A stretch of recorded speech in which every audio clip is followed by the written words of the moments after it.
Masechet Baba Kama Daf Nun Gimel Amud Bet. Nous avions appris une mahloket fondamentale entre Rabbi Nathan et Rabbanan à propos de l'association entre deux facteurs de dommages.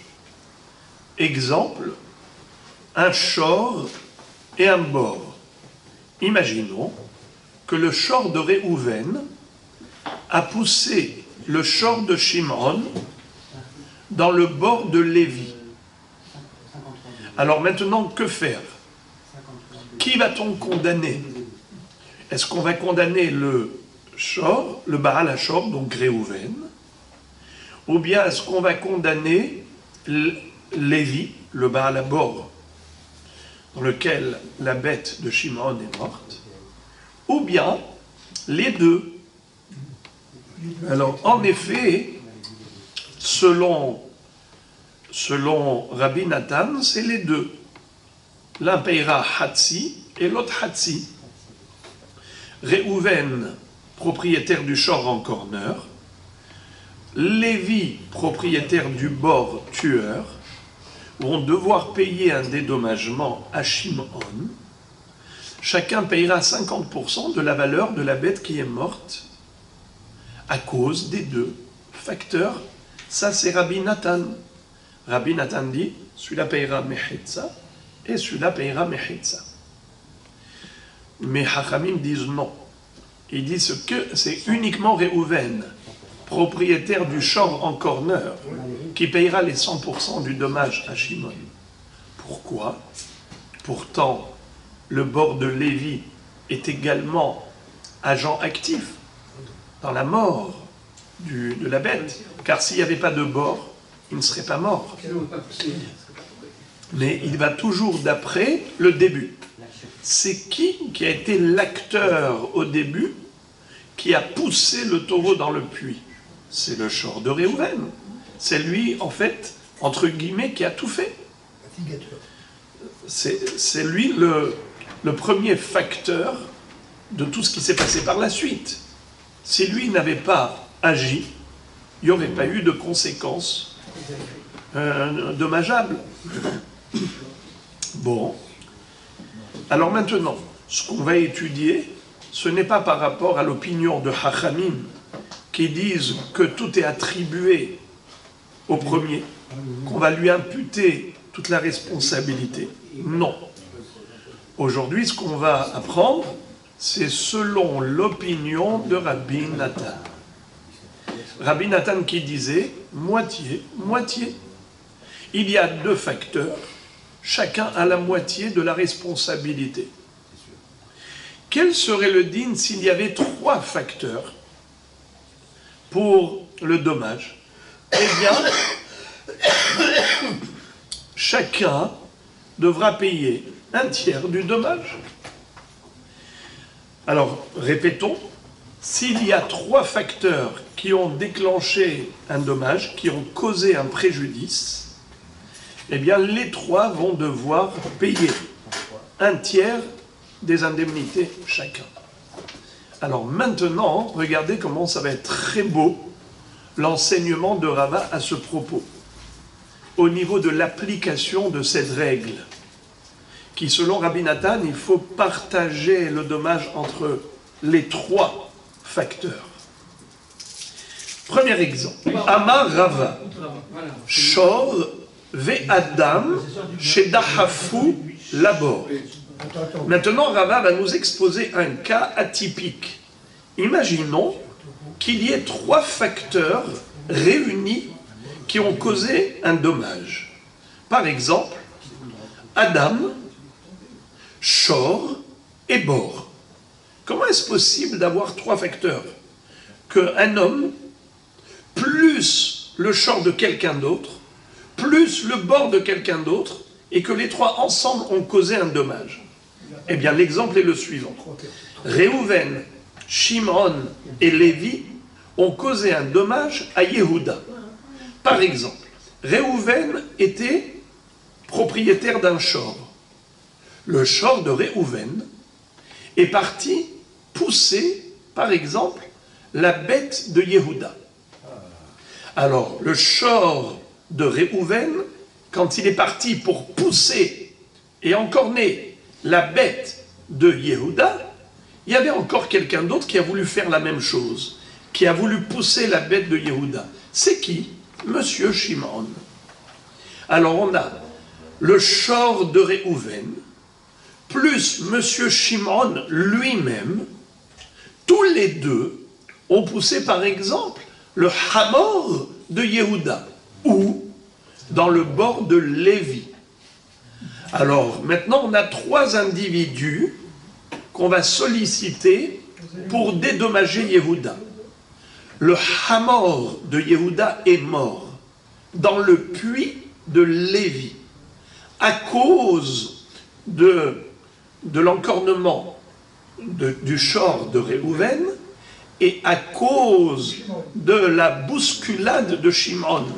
Alors au moment où Shimon bousculait le hamor de Yehuda, il y avait également le shor de Réhouven qui faisait exactement la même chose. Ça fait qu'il y a ici trois facteurs réunis pour le dommage. Alors maintenant, Yehuda, quand il va aller au Beth Din pour poursuivre en justice les endommageurs, c'est qui les endommageurs? Eh bien, c'est les trois. D'abord, M. Réhouven, propriétaire du shor, qui l'a bousculé. Deuxièmement, Shimon lui-même, qui, avec le shor de Réhouven, tous les deux ont poussé le hamor de Yehuda. Et où? Dans le puits de Lévi. Donc Lévi, s'il n'avait pas un bord, le hamor ne serait pas mort, car il serait tombé par terre, mais ce n'est pas pour autant qu'il allait mourir. Donc qui est le facteur déclenchant le dommage de Yehuda? Il a subi un dommage, sa bête qui est morte, ce qu'on appelle un nézek. Ou bien, par exemple, autre chose. Ce n'est pas la bête de Yehuda qui a été bousculée dans le bord de Lévi par la bête de Réhouven, le shor de Réhouven et Shimon lui-même. Imaginons que c'est Yehuda lui-même. Ils ont poussé Yehuda dans le puits de Lévi. Donc je répète, le shor de Réhouven plus M. Shimon lui-même ont poussé Yehuda lui-même dans le bord de Lévi. Et il s'est cassé le bras, ou il s'est cassé le pied. Qui va payer maintenant un dédommagement pour cette blessure? Alors, selon Rabbi Nathan, qui avait dit que tous les facteurs associés au dommage sont des agents actifs, des parties prenantes de la responsabilité du dommage, par conséquent, on va répartir l'indemnité entre les trois. Réhouven, Shimon et Lévi vont payer un dédommagement à Mr. Yehuda. Soit parce que Yehuda lui-même, ils l'ont cassé la main, alors il faut payer pour la main cassée. Soit ils lui ont tué son âne, son hamor, alors il faudra payer pour le hamor. Ça s'appelle Nezakim. Très bien. Les Inyan Nezakim, Kulam Hayavim. C'est qui Kulam? Réhouven, Shimon, Lévi. Les Inyan Arba'a Devarim, Udme Vladot, Adam Hayav, Veshor Ubor, Patour. C'est-à-dire, vous savez c'est quoi Arba'a Devarim? On l'a évoqué à maintes reprises, que lorsque Réhouven a blessé Shimon, directement physiquement, il doit lui payer 5 indemnités. Nezek, Tsahar, Ripouille, Shevet, Bochet. Nezek, c'est le dégât lui-même, c'est-à-dire la perte de valeur qu'il a engendrée par cette blessure. Comment fait-on pour évaluer, par exemple, il lui a crevé un œil ou 2 yeux. Comment on fait pour évaluer ça? Ou bien, il a rendu sourd plutôt. Ou encore plus facilement, illustratif, il lui a coupé un bras. Alors Réhouven a coupé le bras à Shimon.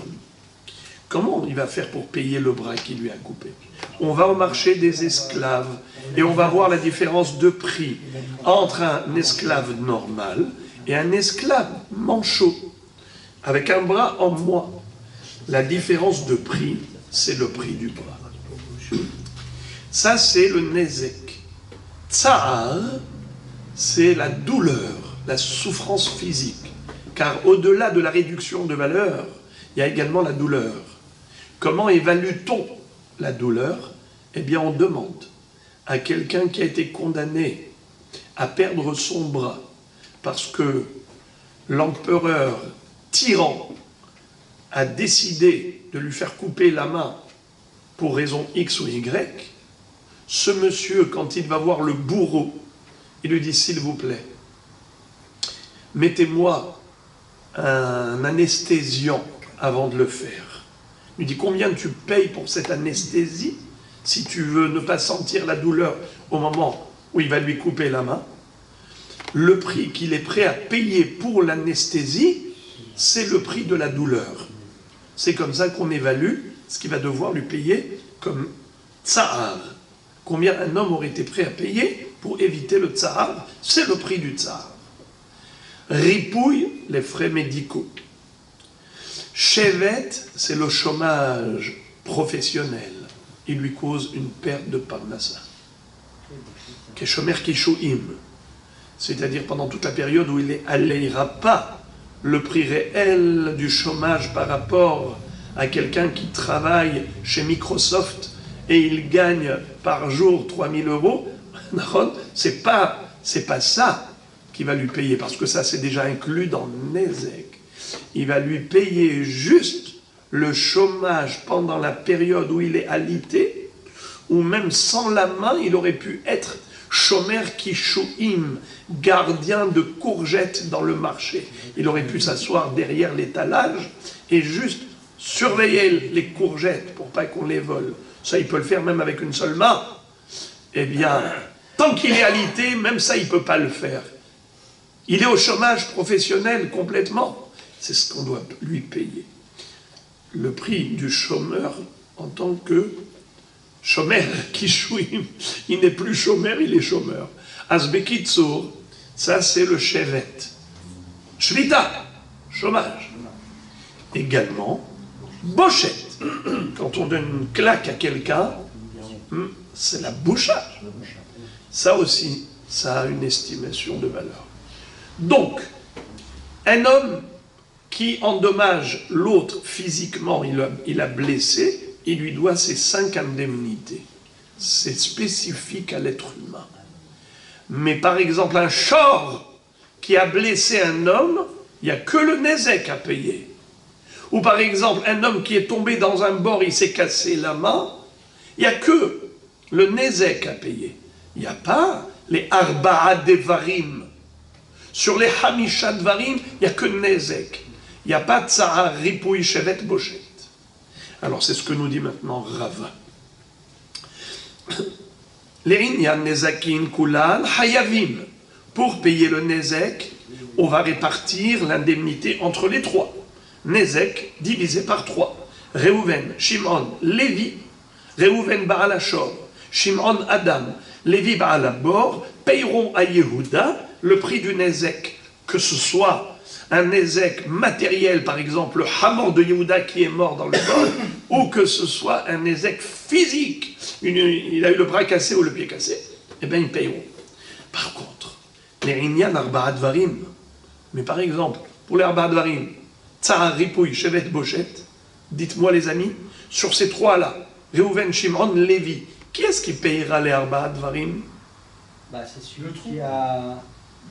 C'est Shimon. Bravo, oui, uniquement Shimon. Ni Reuven ni Lévi. Car Reuven il est Baal Hashor. Lévi est Baal Habor. Et on vient de dire qu'il n'y a pas de arba'a dvarim ni pour Shor ni pour Bor. Uniquement de Adam à Adam. Face to face. Un homme qui a frappé l'autre, eh bien il lui doit les arba'a dvarim.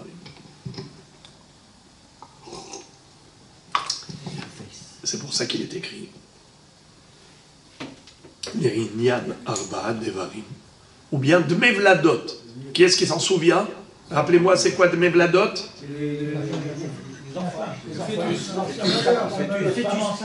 Les fœtus. Exactement.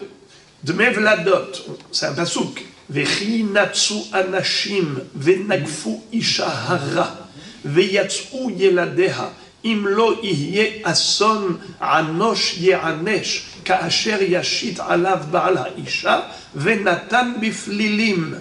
La Torah nous dit que si jamais quelqu'un a cogné le ventre d'une femme enceinte et les fœtus sont tombés, c'est-à-dire elle a avorté, elle a fait fausse couche, eh bien, le mari est en droit d'encaisser le prix des fœtus.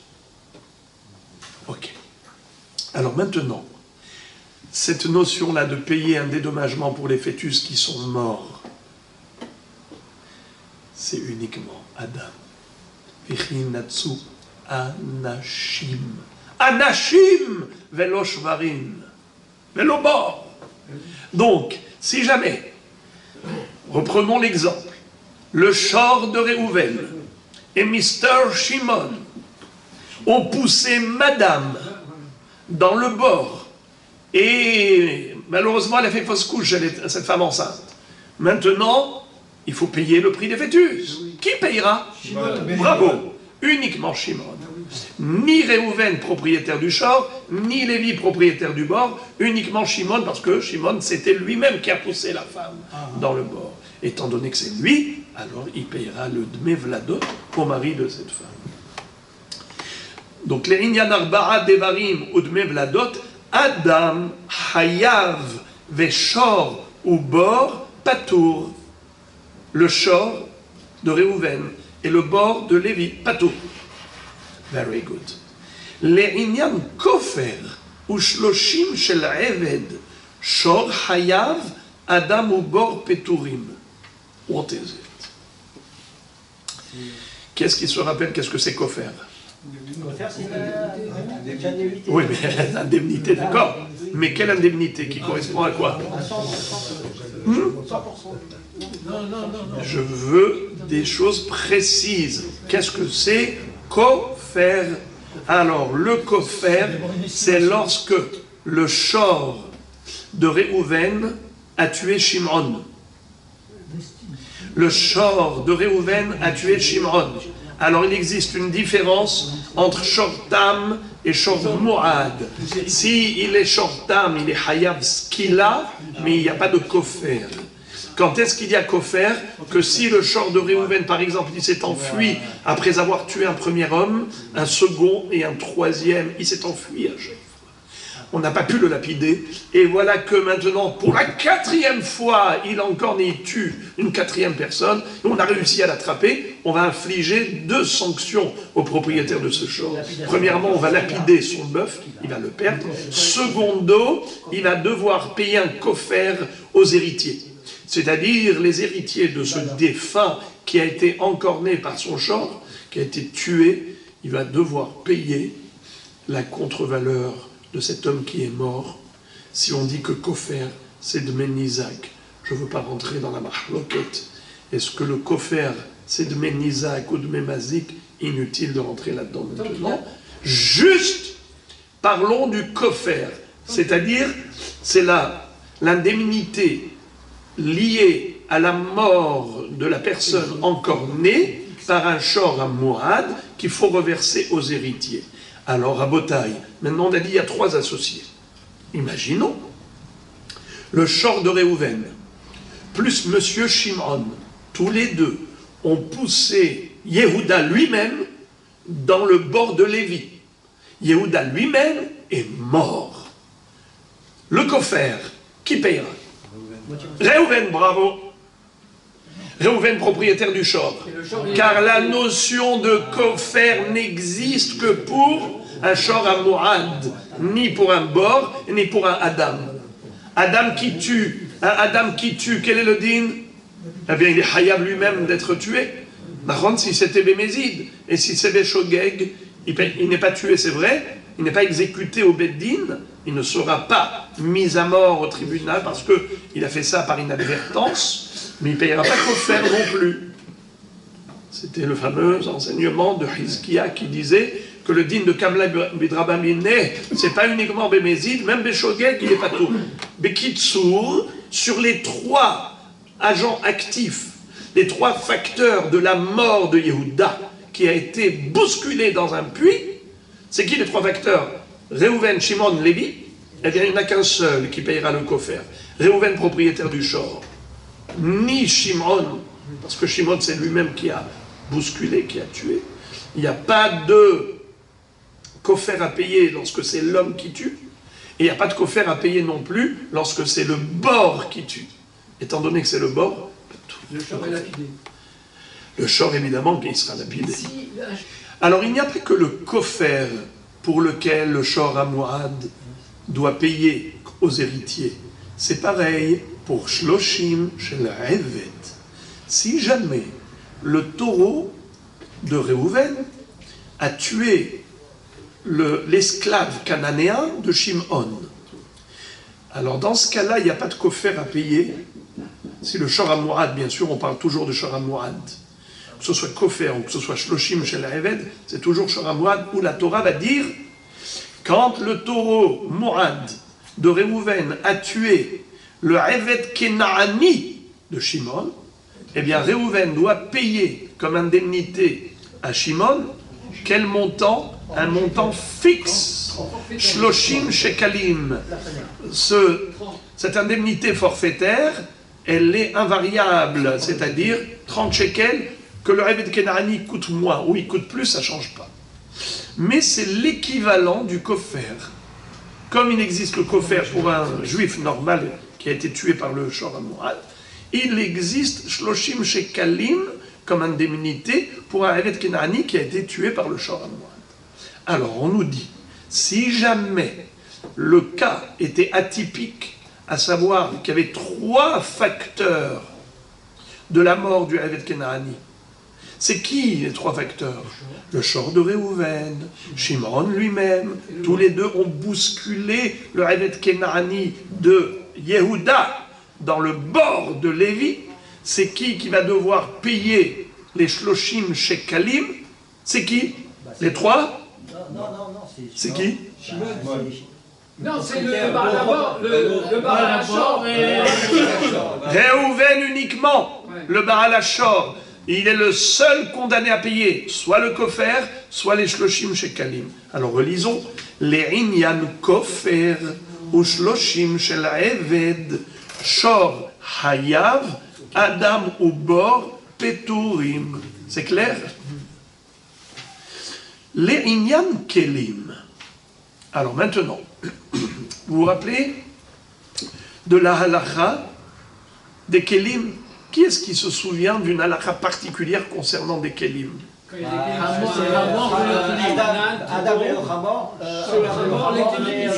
Bravo. Kol hakavod. Bonne mémoire. Alors, on avait appris que normalement, quand quelqu'un a cassé les kelim de son voisin, il doit payer un dédommagement. Si c'est la bête de la personne qui a cassé les kelim du voisin, il doit payer un dédommagement. Mais il y a une exception, c'est le bord. Imaginons par exemple, Réhouven avait un bord, et l'âne de Shimon était chargé de kelim. Et l'âne chargé de kelim est tombé dans le puits de Réhouven. Il est mort, le Hamor est mort, et les kelim ont été cassés. Et les kelim cassés. Quel est le din? Allez. Il paye pour le Hamor. Bravo! Il payera que pour le Hamor, mais pas pour les kelim. Comme il est écrit, Riftach ishbor, okiche ishbor, venafal shama, shor o Hamor. Shor velo adam, Hamor velo kelim. Un homme qui meurt dedans, pas tout. Par exemple, un Eved Kenaani qui est mort dans le bord, pas tout. Le Baal HaBor, il ne paye rien. Pourquoi? Parce que le Eved Kenaani, c'est un Adam. Shor velo Adam. Hamor velo Kelim. On n'est pas tour pour Adam qui est mort, on n'est pas tour pour Kelim qui sont cassés.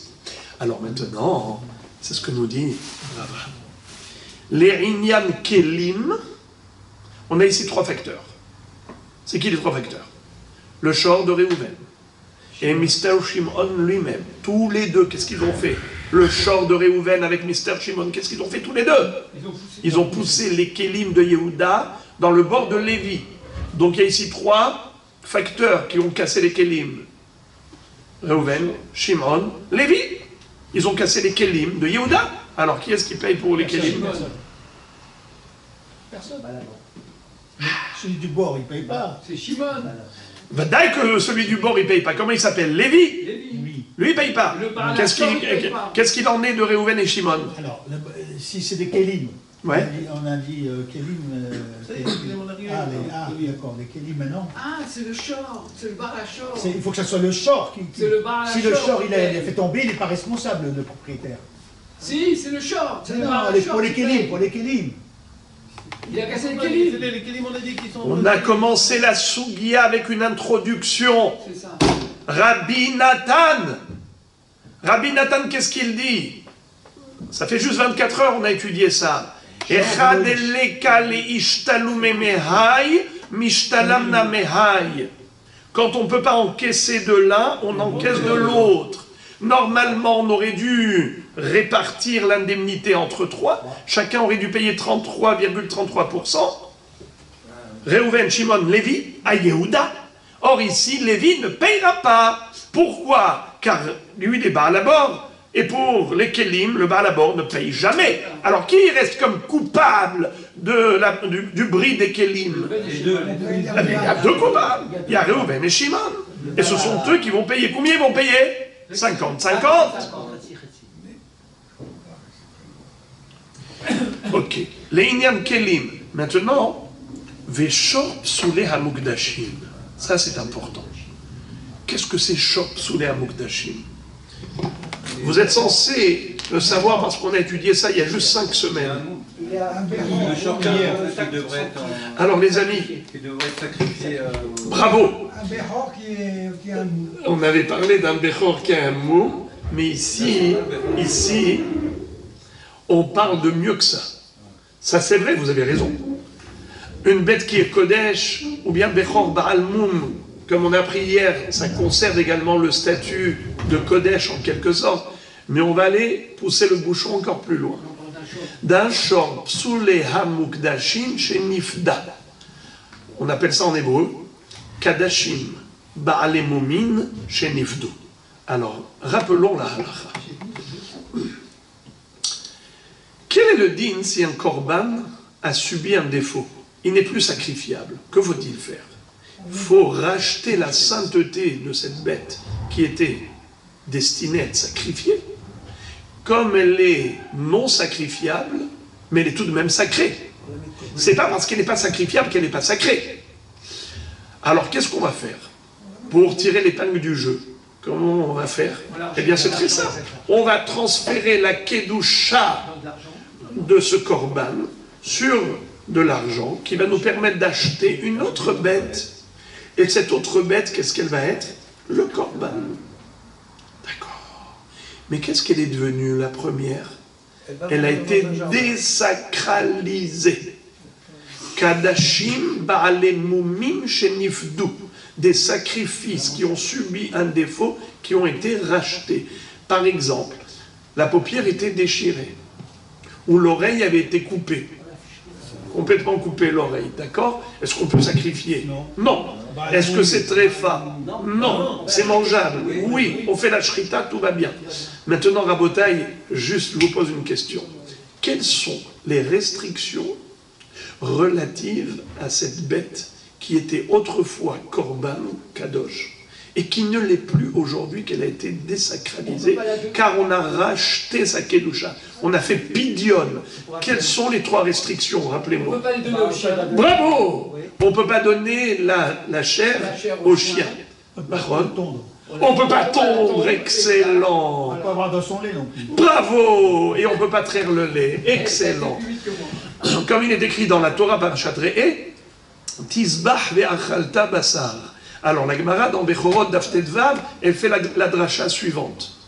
Tizbah ve'lo giza, basar ve'lo halav, ve'achalta ve'lo laklavim.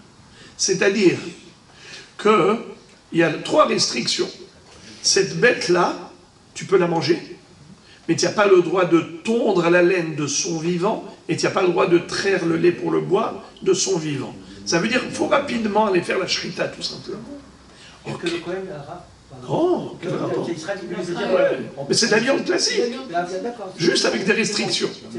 Par contre, maintenant, de quoi on parle? D'une bête qui est morte. C'est-à-dire, on ne lui a pas fait la shrita aux abattoirs pour la manger.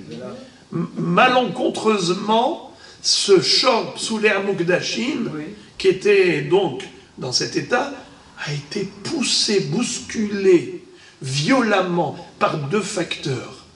Le shor de Réhouven. D'abord, à qui appartenait ce shor-là? Il appartenait à Yehuda. Le shor de Réhouven, plus Mr. Shimon, ont bousculé ce shor psoulé Mukdashin qui appartenait à Yehuda, ils l'ont bousculé dans le bord de Lévi. On a ici 3 facteurs de la mort de ce pauvre shor. Réhouven, Shimon, Lévi. Les amis, qui devra payer l'indemnité à Yehuda? Personne. Faux. Faux.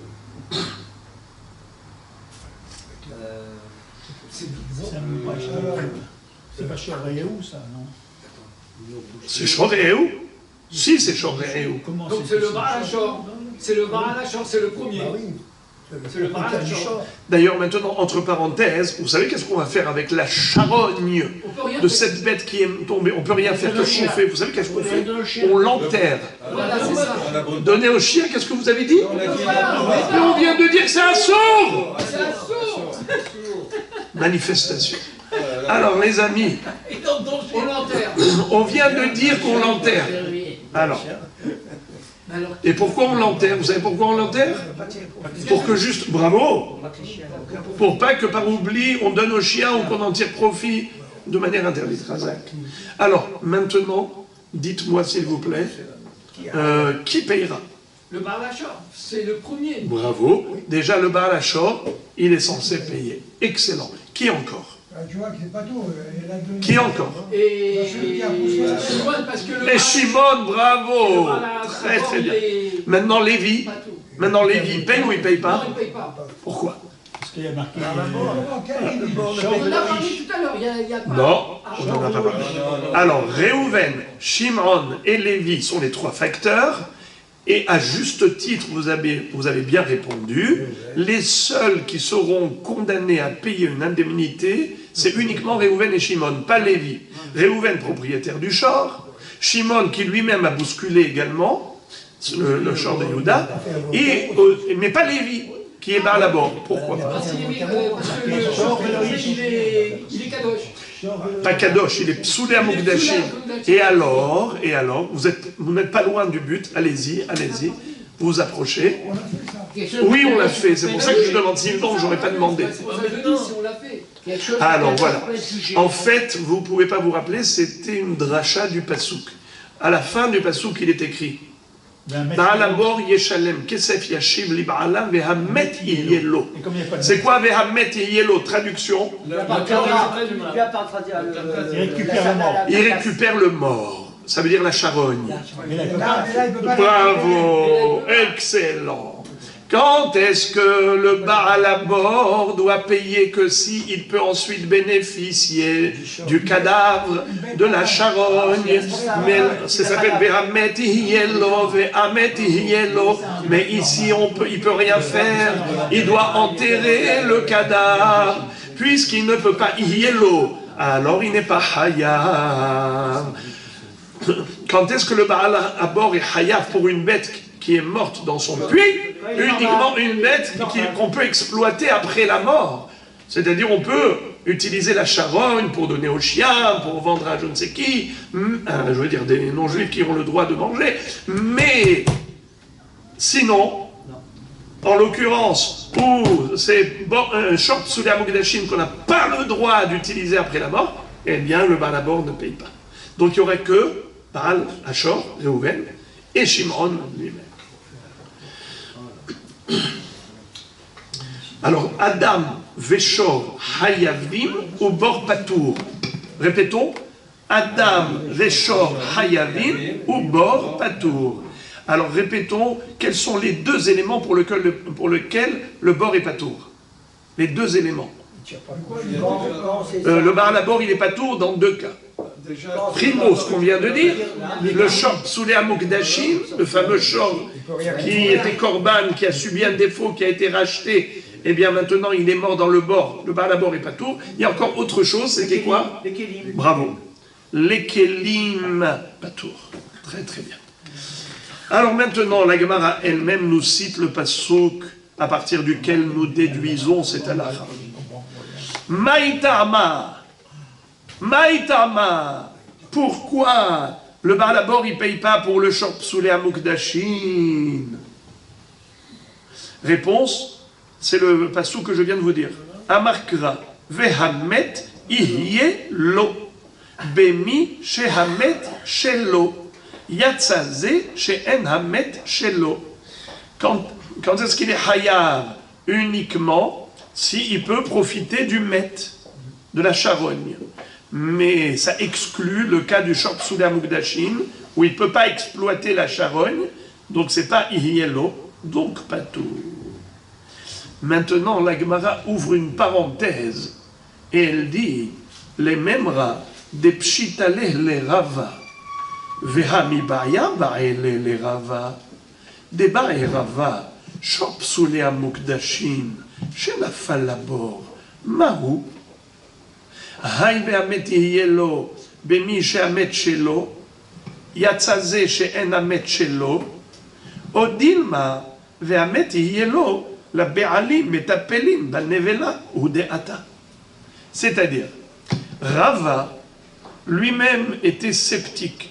Il avait un dilemme quant à la dracha à faire de ce passouk. Ces trois mots. Vehamet yelo. À propos du bord, la Torah nous dit Vehamet yelo. Qu'est-ce qu'elle veut dire la Torah? Elle veut insinuer quoi par ce passouk? Peut-être que elle voulait dire ça. Que c'est seulement pour un shor ou pour une bête normale qu'on peut exploiter, qu'on est hayab, mais pas pour une bête qui était sacrée et qui a été désacralisée, que le propriétaire ne peut pas maintenant exploiter. Une fois que la bête est morte, il faut l'enterrer. Alors, c'est peut-être à cela que servent les trois mots, Vehamet et Yelo. Mais on a une deuxième hypothèse. Peut-être que Vehamet et Yelo, ça veut dire tout autre chose. La Torah écrit ces trois mots pour te faire une dracha. Laquelle? Qui est-ce qui va être métapel banevela? Qui est-ce qui prendra en charge la charogne? Est-ce que c'est le mazik ou le nizak? Est-ce que c'est le Baal Habor ou le Baal Abehema qui est morte? Le Nizak. On avait dit ça. Le Nizak. On a dit que celui qui est né Isaac. Bravo. Parce qu'on dit- C'est-à-dire qu'on peut voir la chose sous deux angles.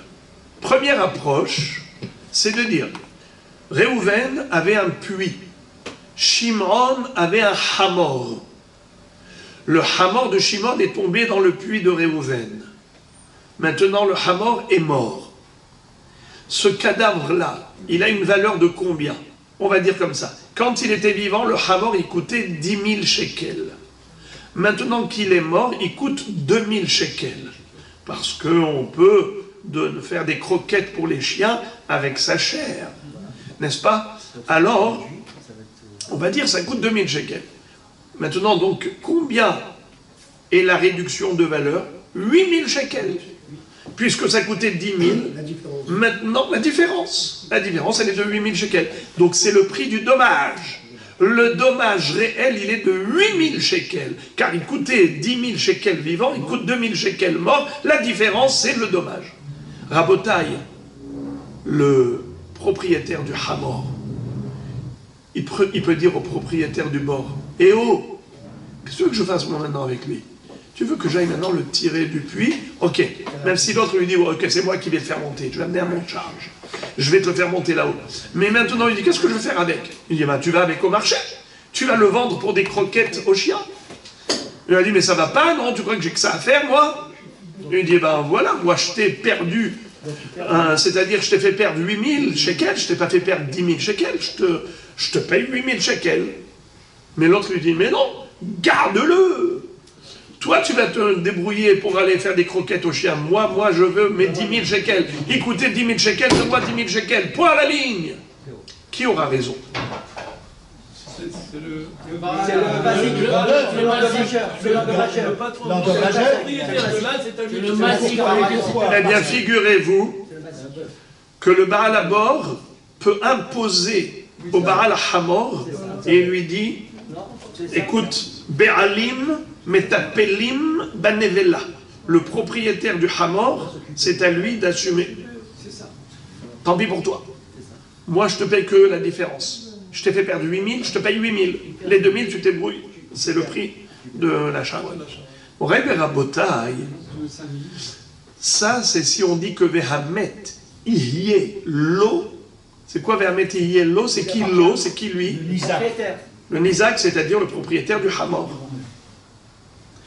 Alors, Vehamet, Ihyé, l'eau. On peut dire que la Torah écrit ces 3 mots, soit pour cette dracha, soit pour cette dracha. Soit la dracha que Be'alim metapelim banevela, soit pour la dracha d'exclure Shor Psoulé Hamukdashin chez Nifdou. Psoulé Hamukdashin chez Nifdou. C'est-à-dire une bête qui était autrefois korban, qui a subi un défaut, qui a été rachetée, et maintenant elle est tombée dans le bord. Alors la Torah vient dispenser le propriétaire du bord de payer un dédommagement, car cette bête-là, elle n'est pas exploitable. Or, Vehamet Yelo, condition sine qua non, il faut qu'il puisse l'exploiter. Elle n'est pas exploitable. Alors la Torah, pourquoi elle a écrit ces 3 mots, Vehamet Yelo, pour cette rachat ou pour cette rachat? Ça, c'était le dilemme de Rava. Alors la Gemara s'étonne. Comment ici Rava est persuadé que ces 3 mots, Vehamet Yelo, ça vient exempter le propriétaire du bord de payer une indemnité pour les psoulé Hamukdashin qui sont tombés dans son bord. Mais Rava lui-même n'était pas sûr. Il avait un dilemme. Est-ce que c'est cette dracha qu'il faut faire ou c'est l'autre dracha qu'il faut faire? Est-ce que c'est pour nous dire que Ba'alim et Tapenim Mandevela, ou bien c'est pour nous dire que psoulé Hamukdashin chez Nifdou, chez Naflou Labor, Patour Ba'al Labor? C'est quoi la dracha qu'il faut faire? Alors pourquoi ici tu dis qu'il est persuadé alors que lui-même il avait un dilemme? La Gemara dit, très simple, Batav Debaya Hadav Pashta. Eh bien, dans la vie c'est comme ça. À des moments donnés on se pose des questions, mais après on a les réponses.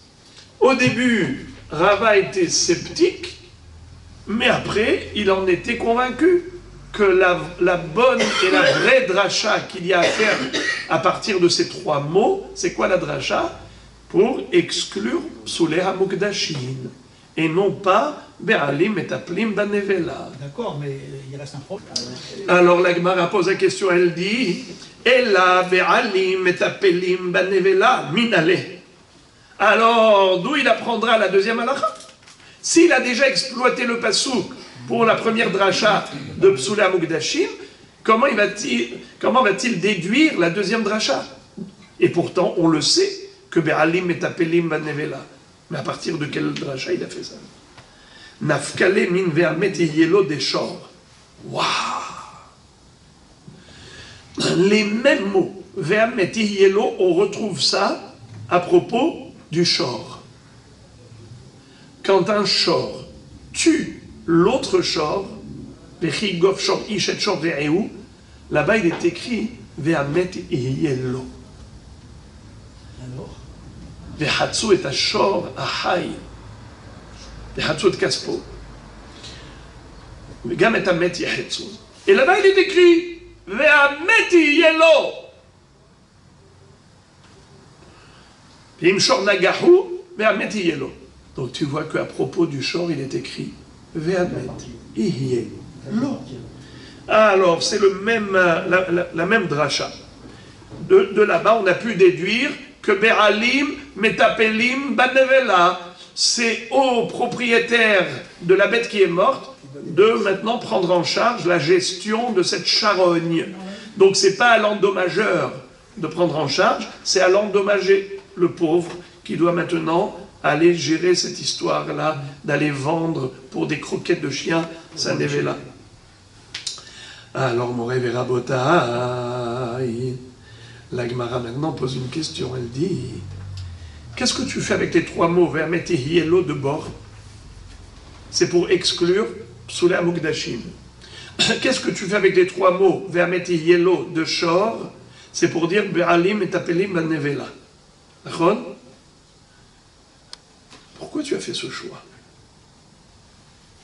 Ifour Anna. Regardez la beauté de la question.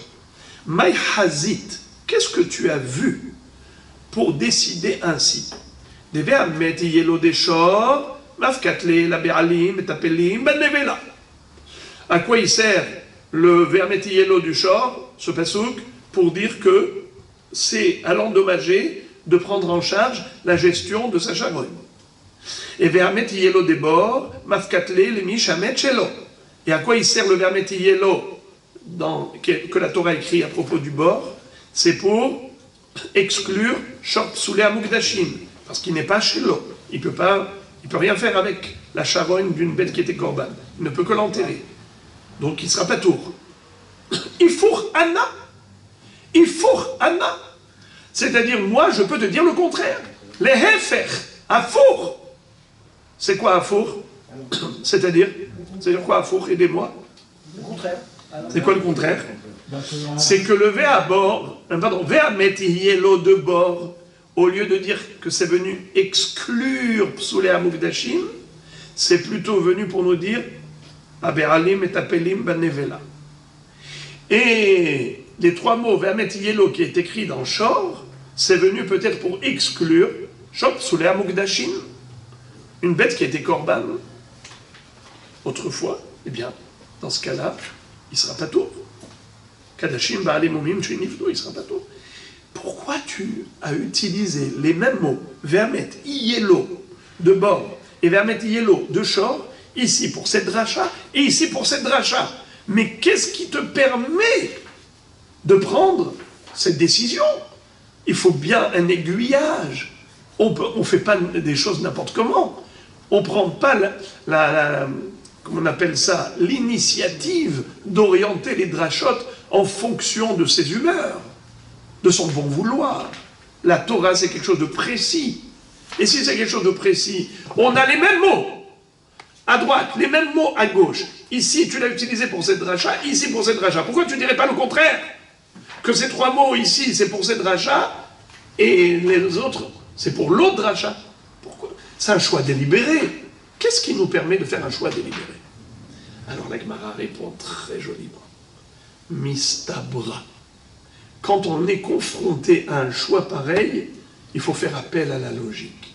Et à Kadosh Baruch Hu, quand il nous a donné la Torah, il nous l'a donné à nous en tant qu'être humain hachamim. On doit faire travailler notre cerveau, c'est-à-dire Mistabra, Patour Gabébor, Ho'il ou Patarbo et Akeli. C'est-à-dire, il y a une dracha, à quoi elle servait la mettre yelo? C'était pour dire patour. C'est-à-dire quoi patour? On n'a pas besoin de payer bichlal quand la bête elle était kadosh autrefois et que maintenant elle ne l'est plus et qu'elle est tombée dans le bord, il ne payera rien du tout. Alors la Gemara dit, tu sais qu'est-ce qui me permet de penser? Tu sais qu'est-ce qui me permet de penser ainsi? Eh bien c'est l'indulgence de la Torah à l'égard du bord. Tu vois que Patarbo est un kelim. Des kelim qui se sont cassés dans le puits. Est-ce qu'il faut payer? Pas tout. C'est beau. Ça veut dire qu'il y a quelque chose d'illogique. Le bord, il a cassé les kelim, tu ne payes pas. Un homme qui casse les kelim, il paye? Oui. Un hamor qui casse les kelim, tu payes? Oui. Le feu qui a détruit les kelim, tu payes? Oui. Il n'y a que le puits où la Torah était indulgente. Alors, ça veut dire que la Torah, elle cherche à être indulgente à l'égard du bord. Alors, si on est indulgent par rapport au Kélim, on a été aussi indulgent par rapport au Shor Psoulé Hamukdashim.